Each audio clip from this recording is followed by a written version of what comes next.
खंडों की जो हमने चर्चा करने का विचार बनाया था इस भाषा में, तो उनकी हमने एक बार डिटेल में स्टडी की थी और फिर उसको रिवाइज कर रहे हैं कंक्लूड करने के लिए कि हमें प्रैक्टिकली क्या क्या करना है। तो इस संदर्भ में रूप खंड की काफी विस्तृत चर्चा हो गई, तो अब वेदना खंड की चर्चा करते हैं। कंपैरेटिवली इजी, लेकिन जिस हिसाब से हम चर्चा कर रहे हैं और जैसे अभी 4 खंड बचे हैं, तो मुझे लगता है काफी भी समय लग जाएगा। तो हो सकता है हमारा ये महीना, कार्तिक का जो पावन महीना है, ये सारा इसमें लग जाए। I hope we will be able to participate as regularly as we participated in last 3 months. तो क्योंकि वेदन हम चर्चा कर चुके हैं, मैं चाहूंगा कि वही सतअठान सूत्र का जो फ्रेमवर्क है उसी हिसाब से चर्चा करेंगे। तो पहला जो 4 आयाम है वो पहले लेते हैं और फिर बाद में 3 आयाम। तो उन 4 आयामों में क्या क्या है और क्या वेदना के संदर्भ में होगा, मैं चाहूंगा कि आप में से कोई बताए ताकि बात आगे बढ़ पाए, rather than me speaking and telling everything. I'm very happy.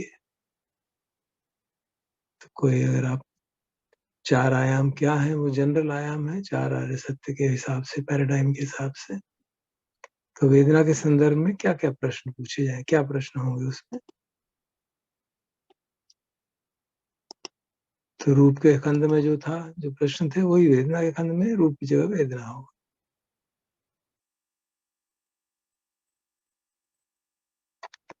तो क्या है वो 4 आयाम।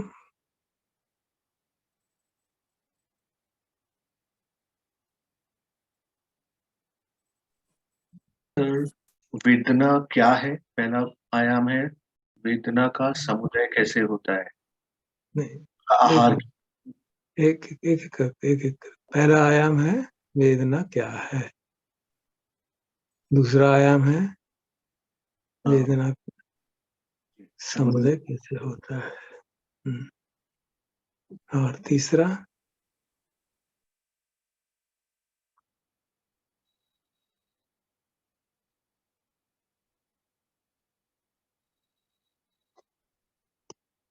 आया उसका व्याय कैसे होता है, निरोध कैसे होता है। और चौथा मार्ग क्या है। मार्ग क्या है। तो अब पहले प्रश्न का उत्तर आप ही देंगे, फिर दूसरे को किसी और से ले लेंगे। पहला प्रश्न है कतमा च भिक्खवे वेदना। भिक्षु, वेदना क्या है। तो उसके उत्तर में भगवान ने क्या कहा है, हम जो समझे हैं, क्या समझे हम। वेदना जो मेरे ध्यान में है कि वेदना अलग अलग सेंस डोर पे होती है और कुछ कांटेक्ट होता है। हाँ, जिस वजह से अभी तुम सिर्फ इतना बता दें कि क्या है वेदना की। 6 वेदनाएं हैं, ठीक है ना। तो उसमें था 6 में भिक्खवे वेदना का आया। वेदना का जो समूह है 6 चीजों का बना हुआ है। तो वो क्या क्या है, उसको कैसे डिस्क्राइब करते हैं। पाली में शायद मैं बहुत नहीं बोल पाऊँ, मगर हिंदी हाँ, सुनने वाली वेदना होती है, कान पे होती है। सूंघने वाली होती है, वो नाक पे होती है। टेस्ट वाली जो होती है वो जबान पे होती है। शरीर पे, चमड़ी पे जो होती है वो कोई टच से होती है। और मानसिक, मन के ऊपर जो होती है वो मानसिक वेदना। और आंख से होती है, वो दिखने से होती है। I suppose I covered all. जी, तो उसको प्रिसाइजली कोई, हाँ, spirit you mention it, but precisely थोड़ा बताएंगे कोई। क्योंकि वेदना जीभ पे नहीं होती, वेदना आंख पे नहीं होती। वेदना इज मेंटल द्वारा, हाँ, आंख द्वारा महसूस किया जाता है। नहीं, still it is not technically correct. वेदना तो माइंड में होती है। चक्षु स्पर्श से उत्पन्न वेदना, श्रोत माइंड में स्पर्श से वेदना तो उत्पन्न माइंड में वेदना। होती है। जी, तो कैसे डिस्क्राइब करेंगे? चक्षु के स्पर्श से जो वेदना उत्पन्न होती है, चक्षु संपस्सजा वेदना, मतलब चक्षु द्वार पे जब स्पर्श होता है तो एक अनुभव होता है, अच्छा लगता है या बुरा लगता है या न्यूट्रल लगता है, तो वो चक्षु संस्पर्शजा वेदना। So it's good to remember these words, क्योंकि इससे हमारी क्लैरिटी बढ़ती है। इसी तरह से बाकी क्या कहेंगे, बाकियों को क्या कहेंगे? जैसे चक्षु संपस्सजा वेदना कहा, श्रोत संपर्श वेदना, श्रोत संपस्सजा वेदना, जीवा घ्राण संपर्श, संपस्सजा प्राण वेदना, स्पर्श, जी, मन स्पर्श, जीवा संपस्सजा वेदना, काया संपस्सजा वेदना, मनो संपस्सजा वेदना। तो ये 6 तरह की 6 इंद्रियों पे स्पर्श जब होता है उससे जो वेदना जागती है, तो ये तो भगवान कहते हैं 6 में विक्षवे वेदना काया चक्षु संपस्सजा वेदना एंड सो ऑन, पे मनो संपस्सजा वेदना। तो ये 6 वेदनाएं हैं, वो स्पष्ट क्लियर कर दिया इस सूत्र में। बाकी से और डिटेल हो गया था, वो भी उसकी भी चर्चा कर लेंगे, पहले फंडामेंटल को देख लेते हैं। उन्होंने कहा अयं उच्यते विक्षवे वेदना विक्षो, इसको वेदना कहते हैं। फिर था समुदय, तो वेदना का समुदय कैसे होता है, वो तो इसकी डेफिनेशन में ही आ गया एक्चुअली। फस समुदय वेदना समुदय, फस समुदय वेदना वेदना समुदय। समुदय। फस जब उत्पन्न होता है, जब फस होता है तो वेदना जागती है, और उसका निरोध भी स्पष्ट हो गया, फस निरोधो फस निरोधा, ओके, फस निरोधा वेदना, और उसका मार्ग अयमेवर्यो अठंगे को मग्गो वेदना निरोध गामिनी पटिपदा। 4 आर्य सत्य में कहा गया था दुख निरोध गामिनी पटिपदा, अब यहाँ कहा गया वेदना निरोध गामिनी, जो वेदना के निरोध की ओर ले जाए। तो मतलब वेदना का निरोध इज इक्विवेलेंट टू दुख निरोध। क्यों, व्हाई इज इट सो?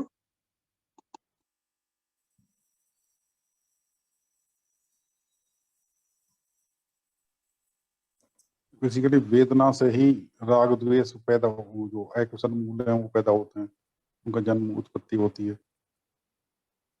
हाँ, ये पहले भगवान ने जो पहला जो था उसमें था रूप निरोध गामिनी पटिपदा, आगे होगा संज्ञा निरोध गामिनी पटिपदा, संखार निरोध गामिनी पटिपदा, विज्ञान निरोध गामिनी पटिपदा। तो आप उसको पूरा संदर्भ देख के क्या क्या कहेंगे, क्यों कहा जा रहा है ऐसा? क्या हमें बात समझ में आती है, ये क्यों ऐसा कह रहे हैं?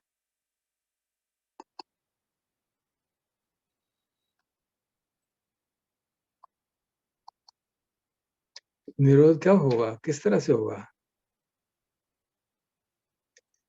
उसके लिए अष्टांगिक मार्ग के माध्यम से निरोध कैसे हो जाता है? What happens? जब दृष्टि सम्यक होती रहेगी तो निरोध रहेगा। कैसे हो, वही तो पूछ रहे हैं ना, क्या हो दृष्टि सम्यक होने से निरोध होने का क्या फार्मूला है? एक फार्मूला भगवान ने दिया हुआ है। मतलब डिपेंडेंट ओरिजिनेशन का कोई भी एक लिंक हट जाए या टूट जाए। जी, कोई भी लिंक टूटेगा तभी जब अविद्या निरोध होगी, वैसे होगा नहीं। स्टार्ट होगा अविद्या से अशेष विराग निरोधो संखार निरोधा, and then the whole chain will repeat and everything will end. तो चाहे आप किसी भी तरह से कह लीजिए, किसी भी लिंक को निरोध करने की बात कर लीजिए, मुख्य बात है कि अविद्या हटानी है, और फिर वो अविद्या का डेफिनेशंस है हमारे पास बेसिकली, कई तरह से डेफिनेशन दी गई है। What is the most common definition of अविद्या और अविद्या? ओके, विद्या तो वही है जी, अनित्य बोध जो है वही मैं समझता हूँ। इसमें अनित्य बोध है, दुख बोध है, और फिर अनात्म बोध। ये भी एक तरीका है, टेम्पलेट है कि तीनों जो हमारे कैरेक्टरिस्टिक है वो हमारे बोध हो जाए, सिर्फ समझना है, अनुभव क्या है। आसव, अविद्या का कारण आसव माना है सर। एक और तरीका है कि सारे आसव समाप्त हो गए। लेकिन प्राइमरी डेफिनेशन क्या दी है भगवान ने? प्राइमरी डेफिनेशन जो चार आर्य सत्यों का ज्ञान होना। वो भी दुखे ज्ञानं, दुख समुदय ज्ञानं, दुख निरोधे ज्ञानं, दुख समुदय निरोधगामिनी पटिपदाय ज्ञान। इन सबका ज्ञान, इन सबका ज्ञान होना, अर्थात चार आर्य सत्य को हमने कंप्लीटली डेवलप कर लिया। वो एक प्राइमरी डेफिनेशन। बाकी उससे जैसे हमने देखा था सम्मादिष्ठि सूत्र में, लेकिन से सम्यक हो गई, दृष्टि हमारी सम्यक हो गई।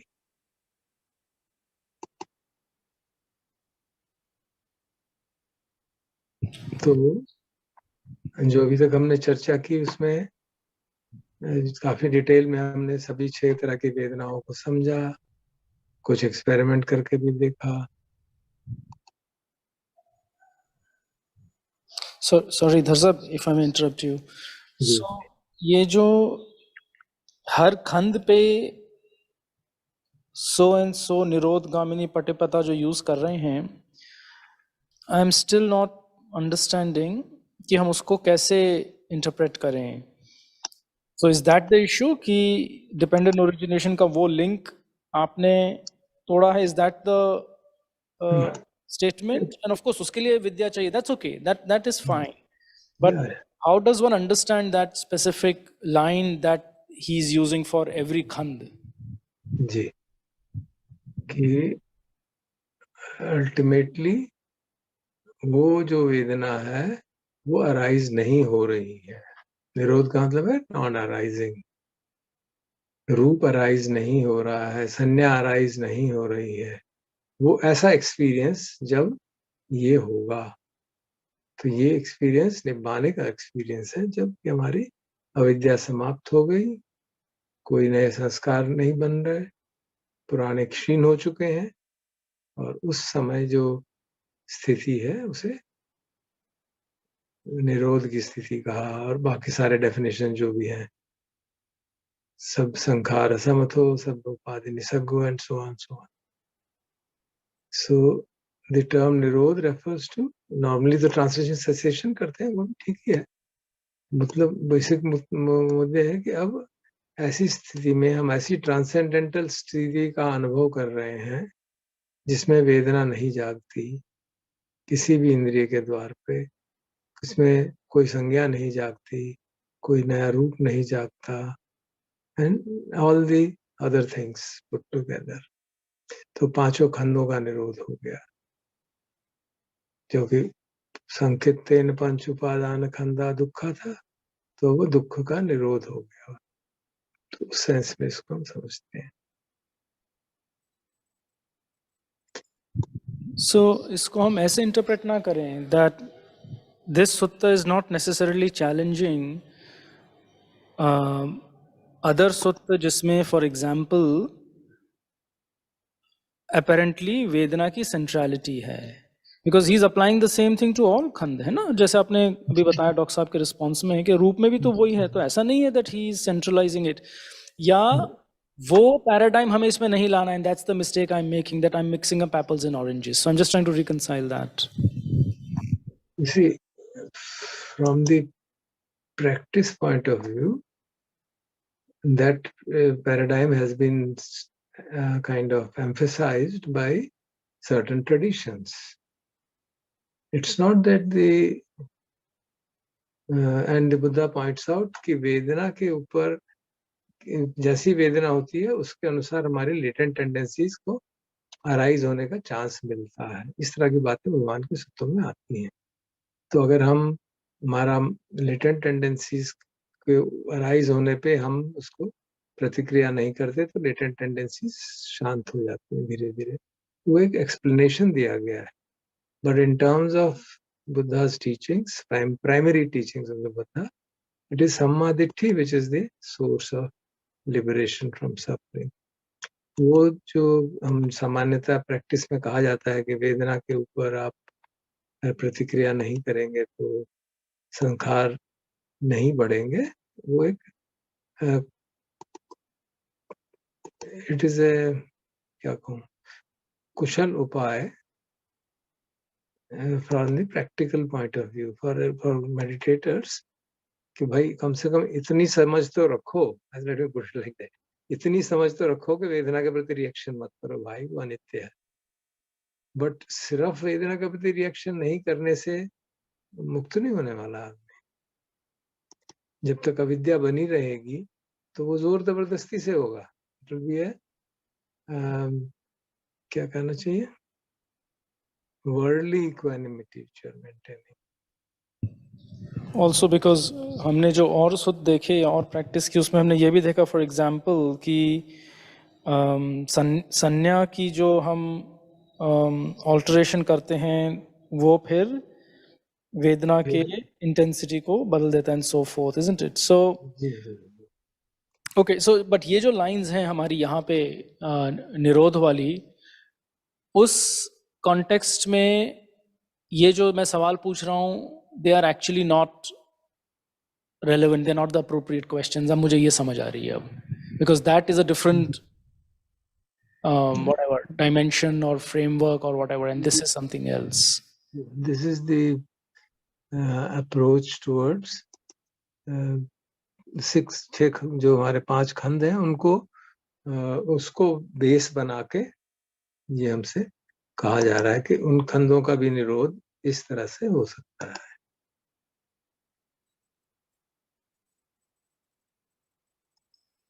तो उन खंडों का निरोध भी जो है वो मुक्ति का ही एक एस्पेक्ट है। एंड तो ये जो लाइन निरोध वाली है वो एक्चुअली ये बता रही है दैट वो खंड का अराइजिंग नहीं होना is the indicator for, is that how we understand it? Because that's how I understand you said that the escape from that the cessation of attachment to khandas is indicated by that, by the non arising of that. जी जी। और वो तभी होगा जब आर्य अष्टांगिक मार्ग आपका परिपुष्ट हो जाएगा। ये कहा जा रहा है ना अष्टांगिक मार्ग को। तो आर्य अष्टांगिक मार्ग पुष्ट होने का मतलब है कि we are really comprehended the Four Noble Truths comprehensively. So रूप निरोधं पजानाति refers to the janana that now the roop hasn't arisen at all or Vedana hasn't arisen as a consequence. That is the ultimate meaning. हम लोग उसको थोड़ा अपनी समझ के अनुसार ये कह देते हैं कि आप उसके जैसे वेदना के बारे में कहा जाता है क्योंकि वेदना स्पष्ट मालूम पड़ती है, जैसे आवाज आ रही है तो प्रिय लग रही थी, आवाज चली गई, वेदना समाप्त हो गई।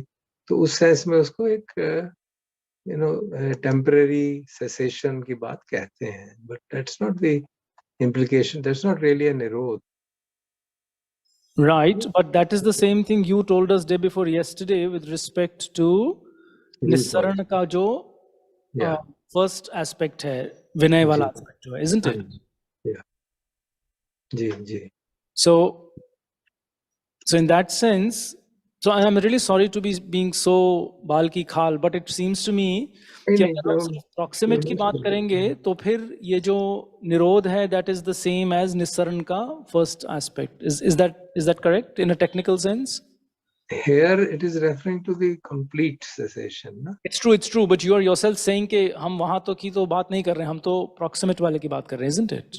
आपने वहां अभी पे हम बोला ना, हम नॉर्मली ये बात करते हैं, नॉर्मल ट्रांजैक्शन में, फॉर जैसे वो लिटिल निब्बाना की बात करते थे ना, उस सेंस में मैं कह रहा कि हम एक एक्सपीरियंशियल लेवल पे जब हमको अनुभव हो जाता है कि हाँ देखो ये वेदना जागी और अब ये समाप्त हो गई, तो उसको भी हम कई बार मिस्टेकनली निरोध शब्द इस्तेमाल कर लेते हैं, which is not technically correct, but from the point of view of cessation, when you interpret as cessation, that's how it gets interpreted sometimes in the literature also. By teachers, our teachers also have been, many teachers have been pointing out to us कि उससे भी आपको confidence होता है कि हाँ हाँ ये चीजें अराइज होती हैं और पास अवे हो जाती हैं. So okay. in that sense, we are seeing that. But when you take the technical word nirodh, it actually means pahana. So then निस्सरण का जो सेकंड एलिमेंट है और ये जो है they are the same. Ji ji. Even technically, just in terms of the sutta, setting aside हम उसको कैसे अप्लाई कर रहे हैं. जी जी जी, क्योंकि जो डेफिनेशन है ना उसकी, अपने निब्बान की जो डेफिनेशन आती है, एतंग संतंग एतंग पनीतंग यदिदंग सब संखार समतो सब उपाधि पटिसगु तन्हा खयो, उसमें वहां क्षय यूज किया गया है ना. तो देन विरागो निरोधो, तो उसमें निरोधो विरागो उस सेंस में जब बात कही गई तो एक तरह से various parameters have been mentioned to us कि निरोध के accompanying parameters ये हैं. तन्हा सारी समाप्त हो गई, सारी अटैचमेंट्स खत्म हो गई, सारी आइडेंटिटी खत्म हो गई, एंड सारे जो संस्कार थे वो उनका शांत हो गए, कुछ नहीं रहे. So those are the kind of those that acts as a clarifying sentence for us कि मतलब क्या है इसका. तो मैं हमेशा उसी सेंटेंस के आधार पे ही समझने का प्रयास करता हूँ सबको. नहीं, वो ठीक है, वो सारे synonyms हैं, that I've understood. But now, are you suggesting, and you know, if you think this is too pedantic, we can discuss it one to one. That's also okay, actually, because अच्छा लगेगा, because ये शब्द बार बार आता रहेगा ना, आगे भी आएगा. विज्ञान संज्ञा निरोध, विज्ञान निरोध, हर जगह आएगा. संखार निरोध particular. So let's be done with it once. okay. So then ये जो number 4 है यहाँ पे निरोध, और वहाँ जो number 7 है निस्सरण का जो second part पर प्रहान है, even technically they are exactly the same. Ji. Okay, so then the obvious question, then why is he kind of saying the same thing twice? Sorry, maybe you answered it already at some point, but I'm really wondering what's going on. Of course, final answer तो we'll have to ask him. Yeah, sure. No, but why do you think he's saying it twice? Yeah, sorry. भाई वो भगवान की fundamental pedagogy है to repeat things and in different ways, to put it out in different ways. And this I can very safely say, it may sound a bit strange, this paradigm of asada, adinava and nisarana is the root from which the Four Noble Truths came back. You know, I would put it, I can without being too off, I can say that, because this is statement which he makes in the sutta. Even when I was a bodhisattva, I thought कि मैं क्यों ये सब I'm still seeking the happiness in the worldly stuff. I should seek something divine, and therefore there's a danger. When I saw the danger in the worldly stuff, then I thought, no, this is not the right search. I should move in that direction. So this is the paradigm. He found it so useful in his before he became fully enlightened, and obviously that paradigm speaks to us very directly. So we can actually see कि आस्वादन हो रहा है, we can actually see कि danger है, and then say हाँ हमें इससे निकलना चाहिए. चार आर्य सत्य में से देख पाना थोड़ा, it needs more subtlety of mind to be able to see that understanding the suffering by itself is the way of getting out. It is not so straightforward, easy, evident. That's what my thinking is. and I think some commentators have pointed it out also, if I don't remember who, being a pre-enlightenment reflection, it is of great help to us who are far away from enlightenment to use that, because it speaks to us directly. Yeah, no, that's okay. All I'm trying to resolve is that actually a 7 nahi hai, but there is at least repetition in one of them. I mean, it's probably the first time I'm looking at it so closely. But Nirodh or jo Nisarn hai, especially the second part of Nisarn, are basically a repetition. They ultimately take to the same thing. Yeah, right. There are many suttas in which only these 3 are mentioned and said you can get enlightened. Others in which only 4 are mentioned and said you can get enlightened. Sure. Here 7 are mentioned, and then you are given an additional carrot. You will become Uttam Purusho. You will become Kevali. Yeah, okay. Specific words are used. Maybe because of that reason, I don't know. Right. Yeah, I see. वो यहीं पे आ रहा है सिर्फ, isn't it? That whole Uttam Parad thing is only here. Yeah. Okay. Very good. Yeah. I can sort of tentatively rest a little bit. That's okay. Yeah. दर साहब, एक बार आप ऐसा भी कह रहे थे ना कि निरोध वो तो अरहंतशिप पे ही आता है, तो यहाँ पे कॉमनली निरोध इस्तेमाल करना सही नहीं है। हम अपने अनुभव को अगर निरोध कहते हैं तो वो सही नहीं है, इस सेंस में कह रहे हैं। यहाँ पे तो हम ये जो मुक्ति का मार्ग बताया जा रहा है ना, complete transcendence of the sensory domain, तो it is this sutta, Sattatthana Sutta, is for becoming fully enlightened and in a comprehensive manner. जैसे कहा जाता है ना कई बार that one can be enlightened in one way, one in another way, another in both the ways. कोई पन्या को महत्व दे के बनता है, कोई समाधि के आधार महत्व दे के फिर प्रज्ञा जगाता है, और कोई दोनों ही करता है. That kind of a so then he is called a great teacher. जैसे सारिपुत्र के बारे में कहा था, he analyzed the whole thing in so many different ways कि अगर उनसे भगवान सवाल पूछते थे तो वो नाना प्रकार से जवाब दे देते थे. So he was seen to be one of the highly evolved and panyavado person, full of panya, who could look at things from different perspectives and explain them. अब उनके जो सूत्र अगर हम पढ़ते हैं venerable सारिपुत्ता के, so you can see them, they have a different quality, उनकी quality बड़ी अलग थी है. That's very dense and extremely powerful suttas where he is pointing out things from different ways. Even to dying Anath Pandika, he gives such a discourse, which is, I mean, absolutely superlative discourse. So that's the kind of distinction between what's called Arhant, who is fully equipped to explain things in variety of ways. Than one who has become enlightened, but his pedagogical skills are not so wide because he has not analyzed the things in various ways. इसीलिए कहा जाता है कि उनको महामोगलान से ज़्यादा time लगा fully liberate होने, because he tried to investigate it from all possible directions to remove any possible doubt of any kind which might arise in anybody's mind. तो उसी तरह से सत्ताठान सूत्र मुझे लगता है कि भगवान ने कॉम्प्रिहेंसिवली एक जगह सारी चीजें बता दी, जिसको जो भाए उस हिसाब से वो कर ले. पहले 4 कर ले, बाकी के 3 कर ले, सारे 7 कर ले. उसके आगे भी उन्होंने कहा त्रिविध और भी कहा कि वो एनालाइज करें अकॉर्डिंग टू डिपेंडेंट ओरिजिनेशन और according to ayatanas, which we are doing actually. So we are actually doing all of them without actually mentioning this. इसी उम्मीद से कि कुछ ना कुछ तो हमारे पल्ले पड़ ही जाएगा. Siddhar, can I say something? जी जरूर.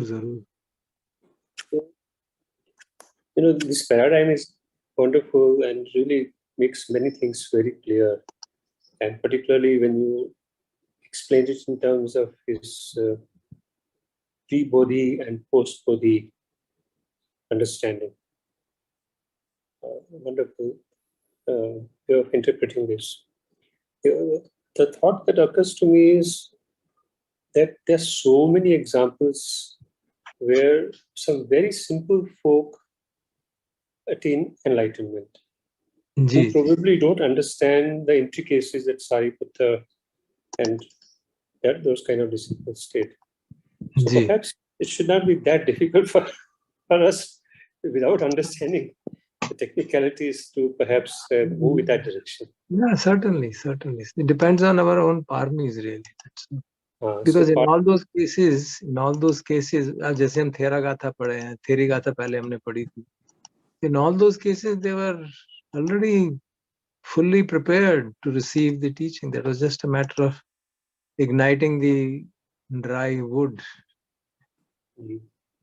So that's it. And of course, it's not necessary for everybody to. It's very nice to understand. The more you understand, at least for people like us, it is easier to kind of do these things.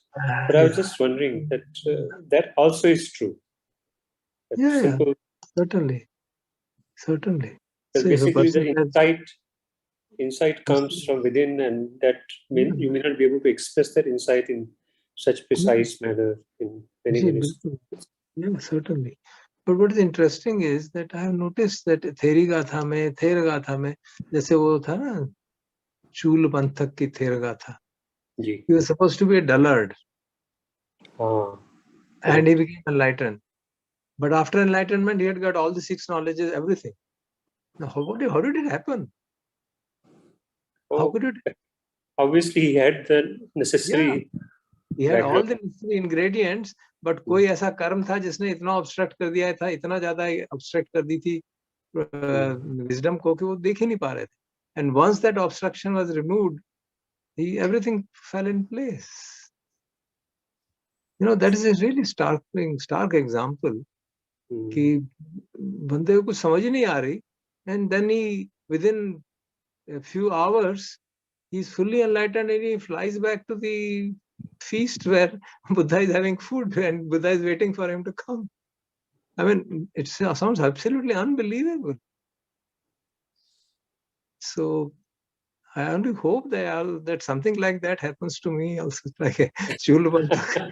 Sure. There's no doubt in our minds about that. We are all much below the Chulubanta given, I think. The second question, in fact, that's a small question, because there is mention of Uttam Purush in this sutta, and there is mention of Sat Purush in some other suttas. Yeah. So I guess they're not the same thing. Yeah, they're not same.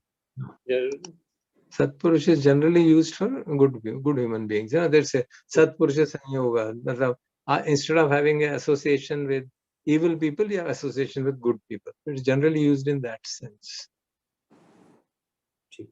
This word is, we can't say that the same word would mean always same thing in various suttas. That expectations we have to drop, because it can have context-specific meaning. But this much is clear, that the usual word Satpurusha is used only in regarding, mostly, not always, mostly in context of association with right people. जो कहा जाता है ना कि we have Kalyan Mitra से हमारा association बहुत, it's full of, it is the one which really leads to liberation and association with right people. Mangal Sutra में पढ़ते हैं पंडितानंग सेवना. So in that sense, it is generally used. Here it is being used in terms of superlative person who's really attained the liberation in comprehensively. Thank you, sir. Thank you. Okay. Yes, Nikhil, you also have some comment or question or whatever?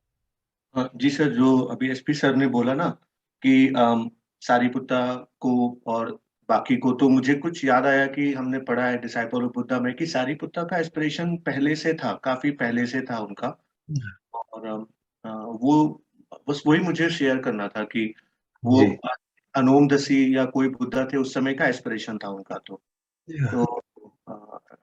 वो शायद So he had prepared himself. Aspiration doesn't work without preparation. So he had prepared himself for, जैसे कहा जाता है, 4 असंख्य और इतने भगवान ने किए, उससे आधे चीफ डिसाइपल्स करते हैं, उससे आधे ये.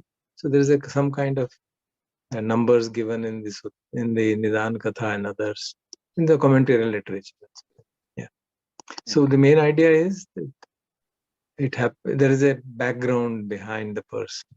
It seems magical that a person could become enlightened quickly, but it's not all that magical. It seems magical to us because of our limited vision. हम सिर्फ इतना ही देख पाते हैं कि वो तो बेचारा मूर्ख था, उसको तो एक बात भी याद नहीं हो रही थी. हम लोग तो उतना ही मालूम है. भगवान उसके पूरे पास्ट को देखते थे, and he could see that he is ripe. That's how he used to choose. Sunit का भी हमने पढ़ा था इस संडे को. He was a scavenger, and Lord could see, and he chose that whole Sangha went in that direction because he could see he is ripe. Now that is something, that a person is ripe to become enlightened, which means he has already got a storehouse of wisdom which is lying dormant due to some reason, and that well जो पड़ा हुआ है, जो कोई निवरण अटका हुआ है, उस निवरण को हटा दिया जाए तो things will become evident to him. Isn't it? That's the way it is generally understood in the commentary literature also. Sir एक छोटी सी मेरे को थी कि वो अभी आपने क्या ऐसा बोला कि अविद्या निरोधो वेदना निरोधो, ऐसा कुछ बोला क्या? मेरे को I mean forgive me if प्रतीच्य समुत्पाद जो है, मैंने सिर्फ उसका एक बार ध्यान दिलाया कि प्रतीच्य समुत्पाद में अविद्या का निरोध होता है तो फिर वो सारा साइकिल निरोध हो जाता है, सारे 12 लिंक निरोध हो जाते हैं. अविद्या निरोधो संखार निरोधा, संखार निरोधो विज्ञान निरोधा, विज्ञान तो नाम रूप निरोधा. ये हम चांट करते हैं ना. This is what we chant when we do chanting of praticya samutpad. That's what I drive the attention to. कि ऐसा नहीं है कि वो निरोध एक का होगा बाकियों का नहीं होगा, ऐसा नहीं. Cessation or non-arising is a comprehensive phenomena. But आप मतलब ये बात होगी कि हमारे कि जो वेदना है it remains even if We are talking of experience of Arhant film. We are talking of the experience of when the person is experiencing liberation. There's some, just before we go ahead, and sorry, it might be another digression. जो सुरेन जी ने simple वाली बात की ना, जो पहला बिंदु था, and so of course I understand your sort of explanation of that. लेकिन उसके विपरीत भी है ना, the whole thing about little dust, the whole thing about Vinyuhi. So I'm maybe just saying that to make sure कि हम एक टर्स task को डम डाउन भी ना कर दें. फिर वो जो 32 occasionals हैं, है ना, उसमें कितने सारी mental qualities हैं, isn't it? So it's also, I mean, I don't know if it's fair to say कि the word simple को हम इस context में use करें. I'm not so sure, because I thought Suren ji said that, and then the example you gave seems to kind of suggest something that there is an exception to also in so many places in the canon. No, I didn't mean it. I only said that our vision being limited, that stream of consciousness has already fully worked on that for eons. In that stream of consciousness, which seems to get suddenly liberated from and ending, that ending is not as sudden as it seems.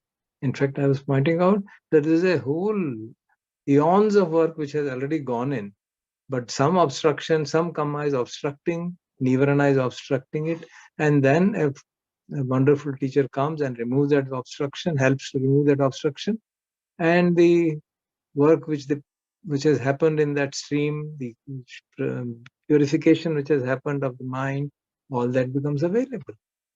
So it is actually suggesting that there's a huge amount of work required to get liberated. It only seems that चूल पंथक को सिर्फ रुमाल से ऐसा किया और हो गया, चलो हम भी रुमाल को करके देखते हैं.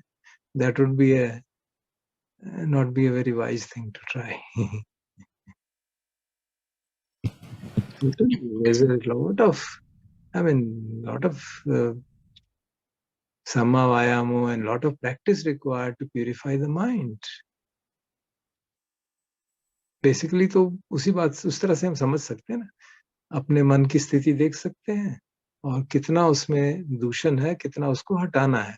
अब उसको हम सिंपल तरीके से करना चाहें, डिफिकल्ट तरीके से करना चाहें, जैसे भी कर लें, लेकिन the quantum of the work required would be evident to anybody who is self-reflective enough. And the reason that we are discussing it in so detail is that we don't remain in a delusion कि बहुत थोड़ा सा काम करना है. बहुत सारा काम है. वेदनाएं 6 हैं, लेकिन एक और सूत्र में हमने देखा 18 हैं, 36 हैं.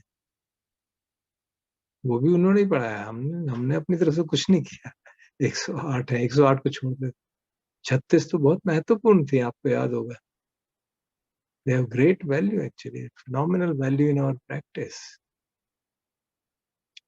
So, अगर हम जैसे हम सामान्य, I'll give you example now. मान लीजिए हम सतिपट्ठान सूत्र को पढ़ते हैं, तो मैंने वो लिखा हुआ है, तो उसमें भगवान ने क्या कहते हैं, वेदनानुपश्यना. तो I'll leave out the initial portions and just read the operative part. करना क्या है? My laptop gets angry. इद भिक्खवे भिक्खु सुखं वा वेदनं वेदयमानो सुखं वेदनं वेदयामि पजानाति. सुखद वेदना को जानते हुए वो समझता है, वो जानता है क्या सुखद वेदना का अनुभव हो रहा है. फिर दुखद वेदना के बारे में यही बात कही, फिर अदुखद असुखद वेदना के बारे में यही बात कही, और फिर सामिश और निरामिश, वही जो हम उसमें 36 वाली बात आती है ना, उसमें वो उसी तरह की सामिश सुखद वेदना, सामिश दुखद वेदना, निरामिश सुखद वेदना, निरामिश दुखद वेदना, सामिश अदुखद असुखद, निरामिश अदुखद असुखद, and इति अज्जतं वा वेदनासु बहिर्दावा, and then samudaya dhammanupassi, vay dhammanupassi, athya vedanati, and then evam pikho bhikkave bhikkhu vedanasu vedananupassi viharati. अब ये फॉर्मूला हम सतिपट्ठान सूत्र में पढ़ते हैं. तो हम क्या करें इसका? इसमें तो वेदना शब्द एक ही है, इसमें तो न 6 दी गई हैं, ना 18 गई, ना 36. तो हम क्या करते हैं, एक वेदना को पकड़ के उसको देख लिया और देखते रहते हैं, तो उससे हमारा लाभ होता है. लेकिन क्या उससे कॉम्प्रिहेंसिव लाभ होगा क्या? That's the question we have to ask. When the Lord is using the word Vedana, he means you have to know that what is the domain of Vedana. You can't restrict it to one particular and think that we understand everything, because we have already verified कि एक particular वेदना के प्रति हमारा भाव कुछ होता है, दूसरे के प्रति कुछ और होता है. हम देख चुके, अपने अनुभव से जानते हैं, हमें किसी की बताने की जरूरत नहीं है. ये सिर्फ ध्यान आकर्षित करने की जरूरत है कि हाँ देखो, रूप के प्रति वेदना जो थी वो हम एनालाइज कर ली, लेकिन स्पर्श के प्रति वेदना अलग है, गंध के प्रति अलग है, श्रोत के प्रति अलग है.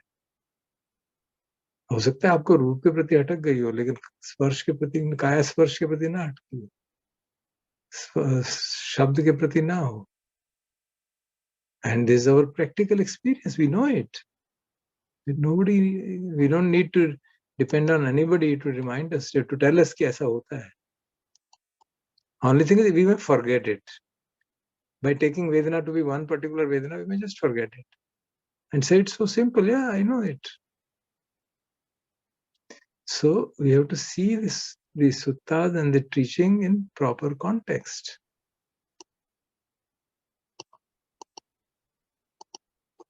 वो भी बदलती रहती है, वो तो नहीं रहती. That we have to do, of course. That the key points are already incorporated in that.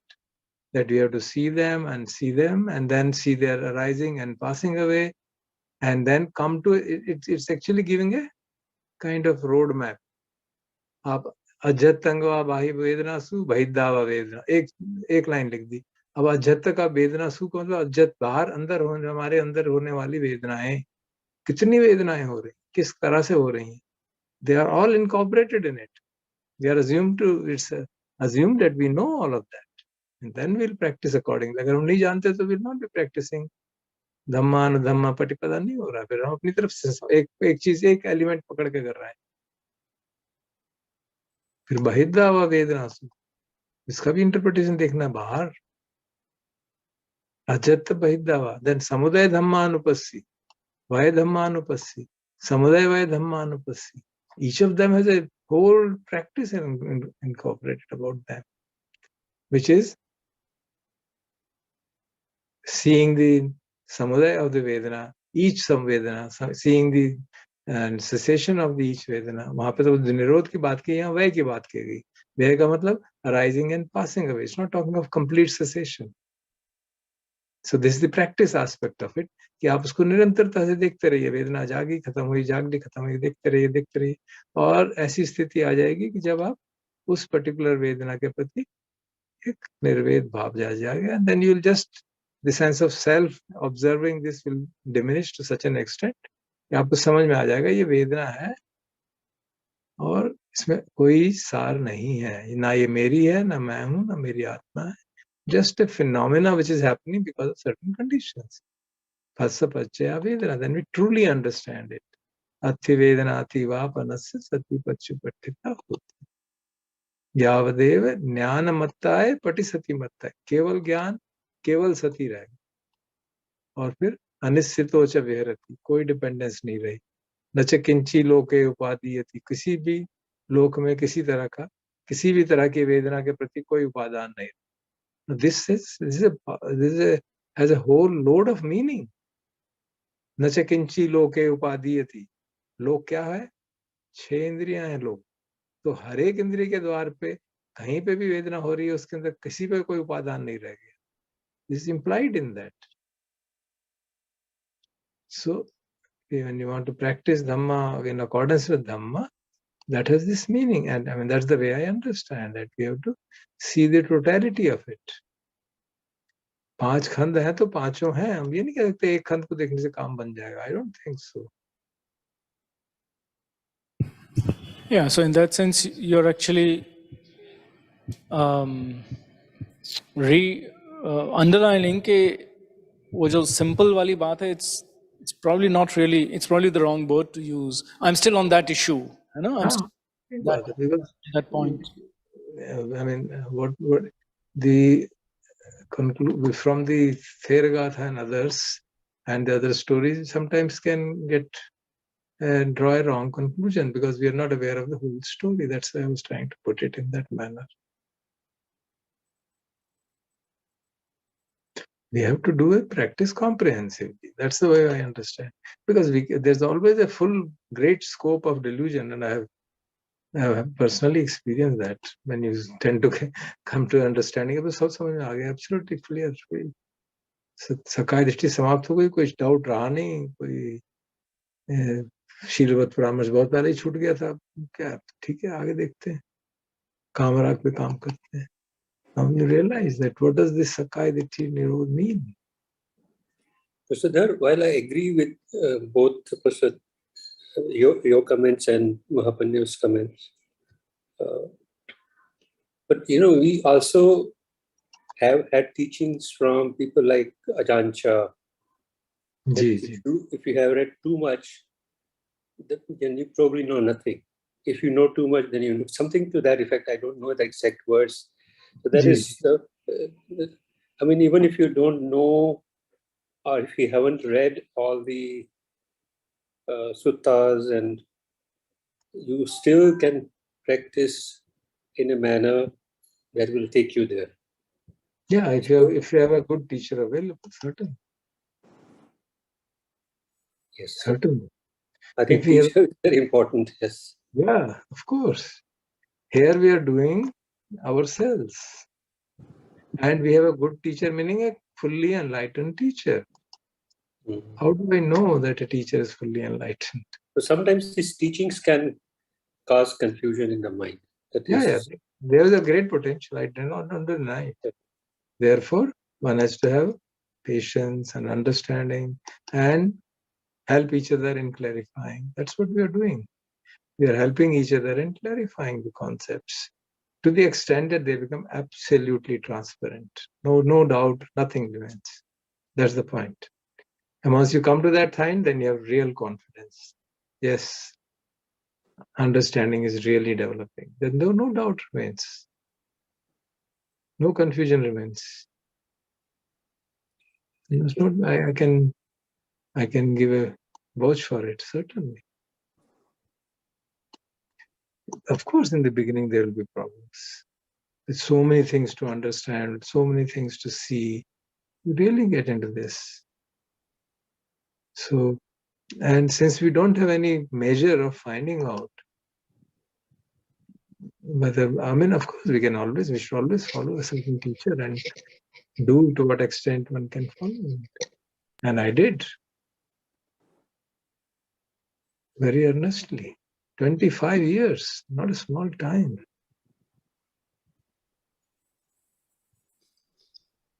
thank you, sir. Good. So it's good that we discuss these questions, because such questions really are extremely important in order for us to create virya. वीर्य जागेगा तभी जो हमें clarity होगी कि आवश्यक है, नहीं तो कैसे जागेगा?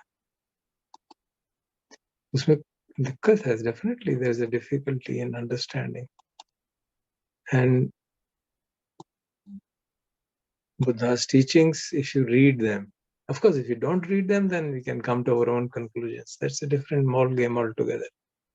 But if we read them and follow his advice, Pariyatti, Patipatti, Pativedhan, if you follow the first discourse, second discourse, third, just read them and see what is he saying. We are forced to go through in detail. There's no solution.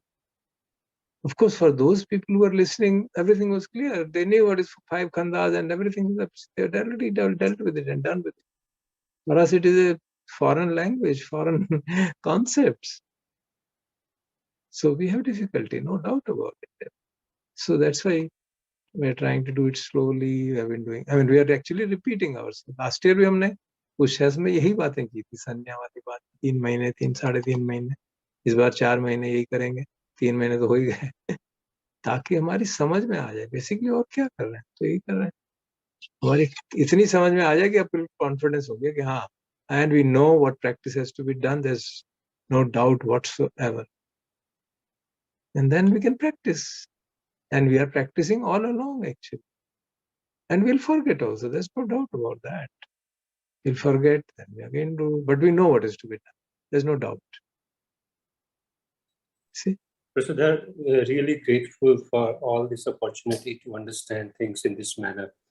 Because I know personally, I have read some of these suttas many times, and many of them sounded so similar to me that I just read them as if it's a routine thing. This is what every sutta says. But only when you go as deep as you have gone and explained to us, you really understand the difference between one sutta and another sutta. It's really very, very helpful.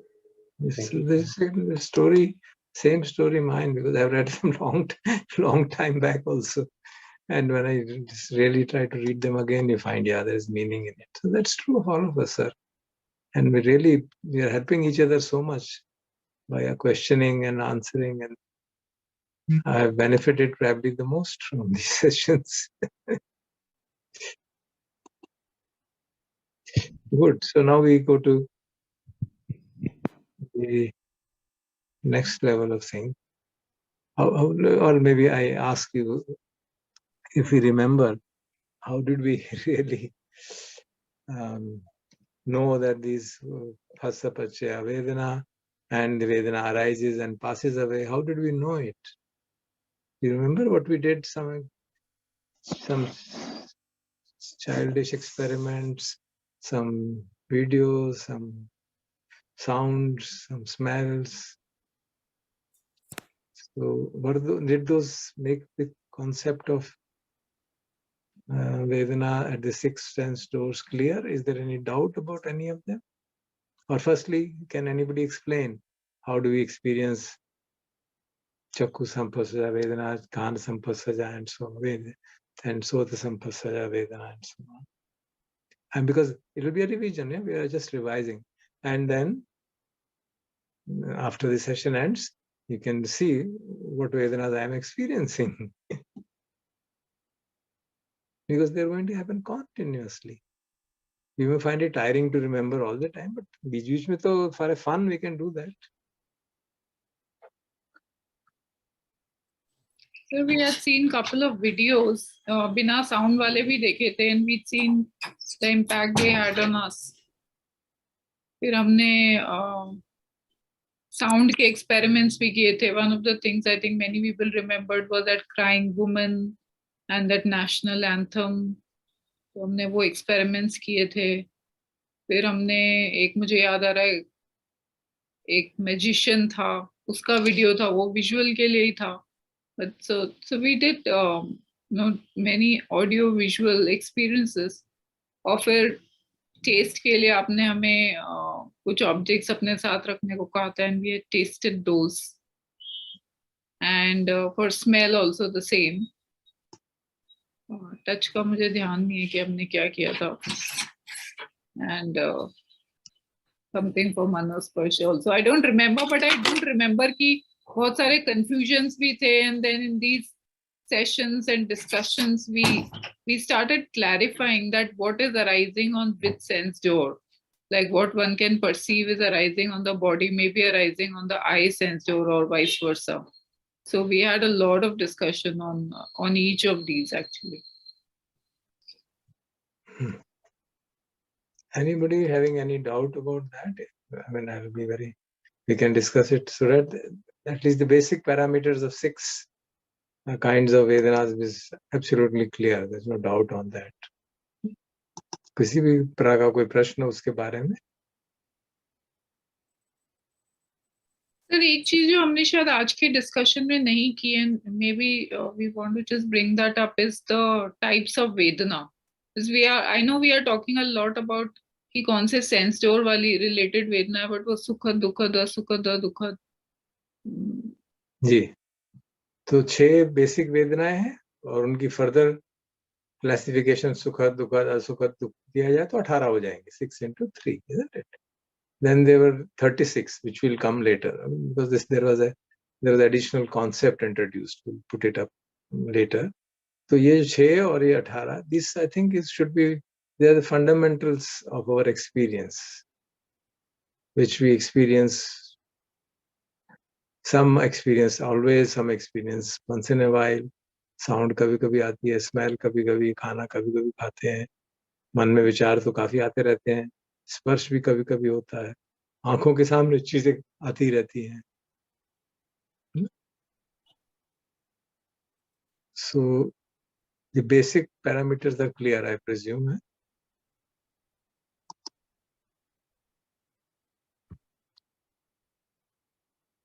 So then we can come to the 36. What were those 36? Anybody remembers? How did these 18 become 36?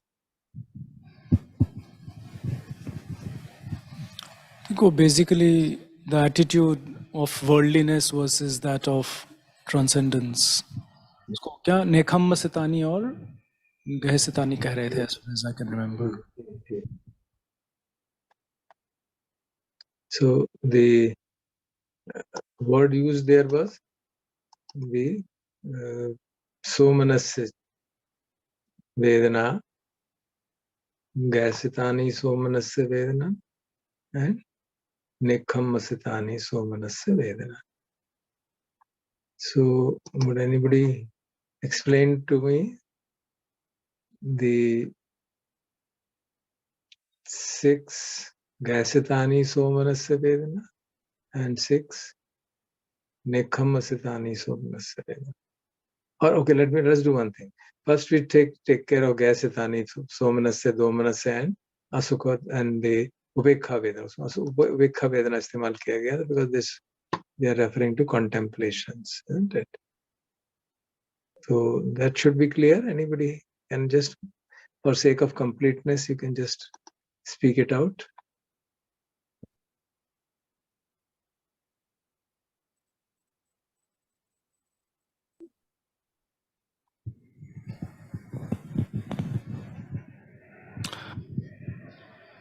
My memory is that जो यह सितानी pleasant वाली थी, that was the standard pleasantness that we experience in basically in pleasant feeling. And similarly, not getting that pleasantness was the domanas aspect. और मुझे ऐसा याद आ रहा है, the upekha was actually apathy, as far as I can remember, as it was described. So that's as far as I can recollect in terms of the worldly pleasant, unpleasant, and neutral. Not neutral, but just upekha कह रहे थे. And then I remember Bhikkhu Bodhi had made a comment that actually it is not that upekha जो हम समझते हैं, but more this sort of apathy and dullness basically. तो जो सुत्त में जो बातें आती है उसका बेसिक ये है कि जैसे उन्होंने एग्जाम्पल दिया चक्षु वाला, आंखों से देखे जाने वाले रूप जो वांछित, सुखद, संतोषजनक, मनोरम है और सांसारिकता से जुड़े हुए हैं.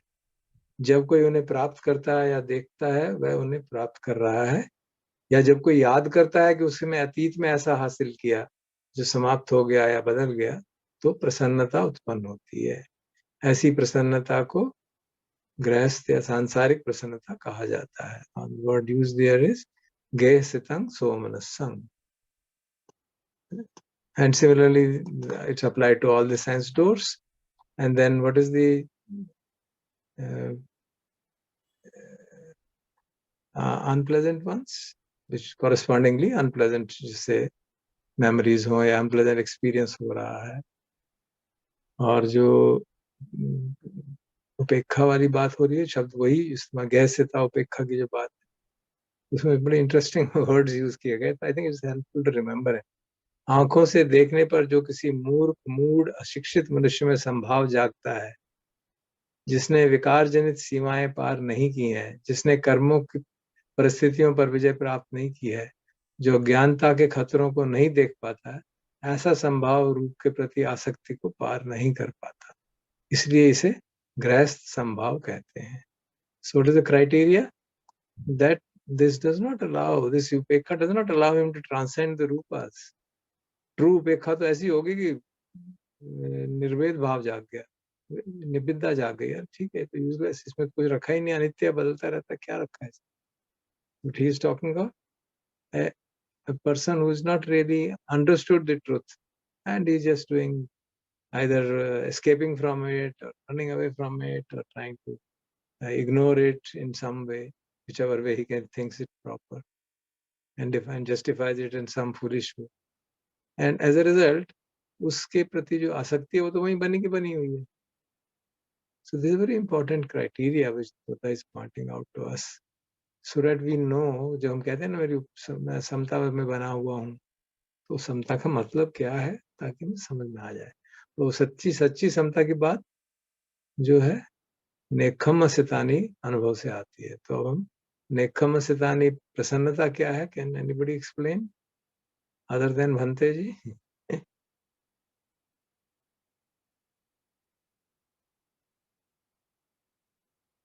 त्याग आधारित प्रसन्नताएं क्या हैं?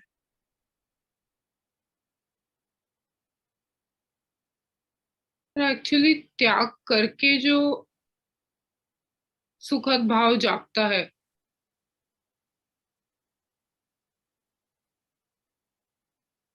उसका मतलब क्या हो? त्याग करके उसको जब मालूम चलता है कि वो अनित्य था और अनात्म था और दुख था, उसको वो पुरानी रूप के प्रति जब चीजों को रियलाइज करता है, तो उसके अंदर फिर सुखद वेदना जागती है.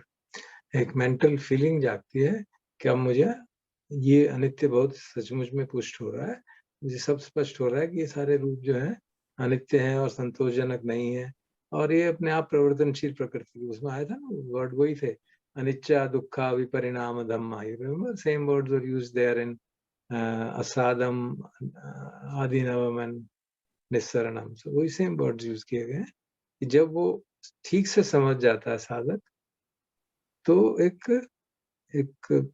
प्रसन्नता जागती है, काइंड ऑफ जॉय अराइजेस, अरे मेरी समझ में आ गया यार, अनित्य बोध तो कुछ पुष्ट हो रहा है, अब मुझे रूप के अनित्य होने के कारण कष्ट नहीं होता, I understand it, so that is the नेक्खमसितं सोमनस्सं, and the same applies to roop and all the other ayatanas.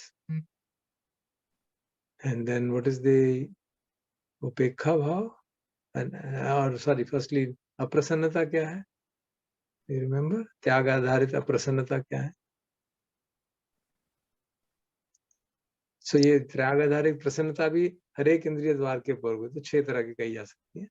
इसी तरह से त्याग आधारित अप्रसन्नता भी 6 तरह की होगी। क्या उसका क्या तात्पर्य, क्या उसका कोर क्या है? Remember? Longing for liberation, sir. Yes, very good. कि अब उसको अनित्य बोध तो पुष्ट हो रहा है, लेकिन साधक को लगता है अभी भी है तो इसी किनारे पे ना, अभी we not really entered the stream of liberation and there is a deep longing for liberation. And जो शब्द वहाँ पे इस्तेमाल किए हैं बहुत पावरफुल है, just I feel like reading them. Reading उनका ट्रांसलेशन कर देता हूँ। मैं कब उस आयाम में प्रविष्ट होऊंगा और उसमें विहार करूंगा जिसमें आर्य प्रविष्ट हो विहार करते हैं ना, such a beautiful way of putting it. उदासु नाम है तदायतनम उपसंपज्य विहरसामि यदरिया एतरहि आयतनम उपसंपज्य विहरन्ति। तो इस अनुपम विमुक्ति की लालसा स्थापित होने पर एक अप्रसन्नता होती है, जिसे त्याग आधारित अप्रसन्नता कहते हैं, which I had also mentioned in many other traditions. It's called the dark soul of the night, that you really you feel you get it, but you're not still there, and there's kind of a sense of, it can lead to sense of dejection and sorrow. And then what is the Tyagadharit Upekha Bhav? And this applies again to all the sense doors. I don't need to repeat it, I think.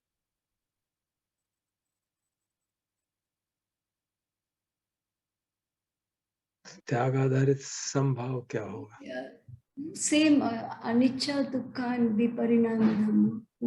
Now that fact has become so deeply entrenched, वो इतनी गहराई से समझ में आ गया, नित्य बोध भी पुष्ट हो गया, दुख बोध भी पुष्ट हो गया, अनात्म बोध भी पुष्ट हो गया, तो moving beyond, is it? वो निब्बिदा जागती है। निब्बिदा मतलब he's transcended this, मोह भंग हो गया, सांसारिक सुखों से मोह भंग हो गया, सभी आयतनों से, सभी रूप, बाहरी आयतन, भीतरी आयतन, सभी से मोह भंग हो गया। You see that they have their functionality, ठीक है, they function and they keep on operating. तो वो फिर हमारे, जैसे भगवान कई बार कहते हैं ना, the feelings don't invade my mind. That is what is being described here. Feelings do not invade my mind because of understanding, not because you try to desensitize yourself, but you understand their true nature, ना? And then आपने उस सारे रूप के प्रति या उस सारे आयतनों के प्रति जो आसक्ति थी वो खत्म हो गई, रियल निब्बेद भाव, then you're going, you're just entering the full liberation. Nibbeda will give the dispassion and then to vimukti. So that's the This is the non-arising of nirodha, the exact meaning of nirodha, that means non-arising of all the defilements, completely eradicating all the defilements as such. यहाँ पे बात सिर्फ उपेक्षा भाव को समझाया जा रहा है कि इसको सचमुच में उपेक्षा भाव कहते हैं, because we are defining with respect to our experiences, ना, जो हमारे सुखद दुखद और neutral experiences होते हैं in terms of the Vedanas, we are defined like that.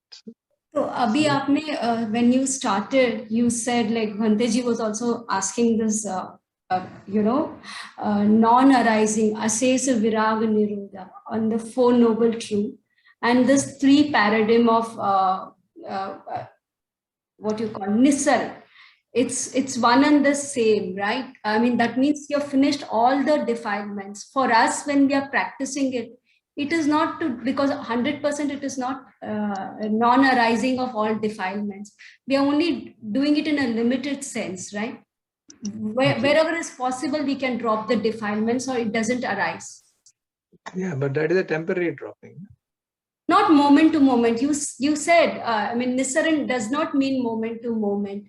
It can be to do with certain situations where we have dropped it completely. Yeah, that is possible. Then the test is that in that particular domain, it doesn't arise. आसक्ति नहीं जागती है ना, उस domain में whether it is Rupa or शब्दा or संबंधा or whatever, in that domain there is no the feelings do not invade my mind. That's a very simple way of understanding.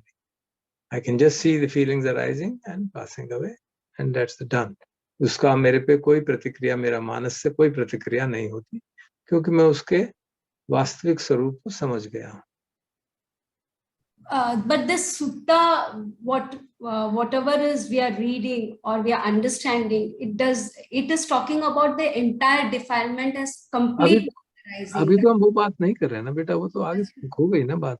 अभी तो हम सिर्फ समझ रहे हैं वेदनाएं 36 प्रकार की क्या हैं. वो बात तो डिस्कस हो गया ना.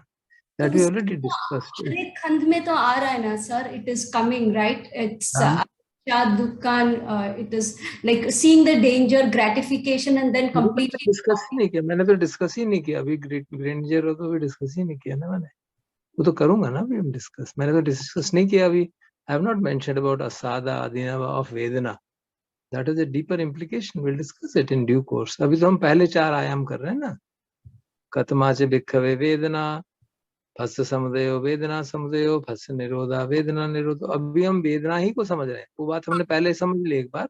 अब हम वेदना को डिटेल में समझ रहे हैं. पहले हमने कहा था 6 में भिक्खवे वेदना. हम कह रहे हैं 6 की जगह 18, पर 18 की जगह 36. और उस 36 तरह की वेदनाओं में हम सोमनस्य जो प्रिय हैं, जो अप्रिय हैं और जो न्यूट्रल हैं, उनको समझ रहे हैं, जो कि जिसके प्रति हमारा कोई प्रतिक्रिया नहीं होती, वो हम समझने की कोशिश कर रहे हैं. ठीक है.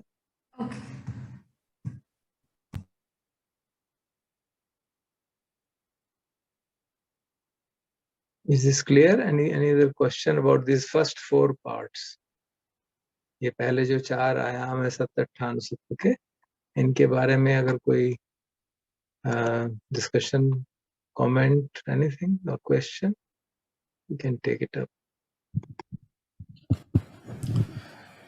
So samudaya और निरोध को आप अलग से करेंगे, because the way they are describing it here is simply in terms of phassa, है ना?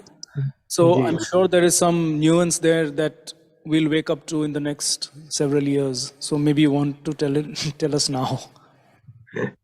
नहीं, अभी तो मेरा विचार यही था कि हम फस को जितना हम अभी तक समझे हैं उतने से ही ठीक रहे, और ये बात समझ जाए कि हाँ, निरोध गामिनी के लिए आर्य अष्टांगिक मार्ग भी हमारी बेसिक प्रैक्टिस है. I wanted to focus next on the 3 other aspects, and from there I think some other things will emerge hopefully. Asadan, Adinavam and the Nisarana. अब मेरा विचार तो यही था कि कल हम वो कर लेंगे discuss. Yeah, okay, that's all. Thanks. If you have any suggestions, आप बताएं. Actually, basic issue here that I've become so like overcautious, so I'm just trying to make sure that at least मेरे अपनी समझ में उसकी अगर nuances है तो मैं कर लूँ. But I would say that's fine. वो जो 3 वाला है, that's a very rich way to approach it. So yeah, by all means. Yeah. We'll discuss it, and then if need arises, we'll see what to do.